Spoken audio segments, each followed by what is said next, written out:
வாழப்பாடி அரசு மருத்துவமனை முன்பு 20-25 நாட்களாக குழி ஐஏ ரோட்டில் குழி விழுந்து அதில் நீர்த்தேக்கம் ஏற்பட்டு கொண்டிருக்கிறது.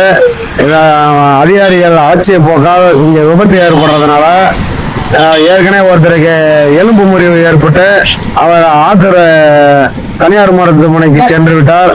மேலும் அரசு பள்ளி மாணவர்கள் காலேஜ் அன்றாடம் இயல்பு இதனால அது அரசு மருத்துவமனை முன்பு இருக்கிறதுனால அங்க வந்து விபத்து ஏற்படும் சூழ்நிலை ஏற்பட்டு கொண்டிருக்கிறது. அதே போல் பாலா மருத்துவமனை செல்லும் வழியில் அங்கும் வந்து வந்து குழி விழுந்து ரொம்ப அரசு அலட்சிய போக்கில் இருக்கிறதுனால இதுக்கு தீர்வு கிடைக்குமா என்று எதிர்பார்க்கப்படுகிறது. அதிகாரிகளிடம் முறையிட்டும் எந்த நடவடிக்கையும் இல்லை. ஹைவே டிபார்ட்மெண்ட்ல சொன்னாலும் அவங்க வந்து இந்த வாரங்கிறாங்க, வர்றதும் இல்லை. இதுக்கு என்ன தீர்வு? இது வந்து எங்க இயக்கத்தின் சார்பா இதுக்கு வந்து ஒரு ஆர்ப்பாட்டம் பண்ணலான்னு மனோகரன் வாழப்பாடி.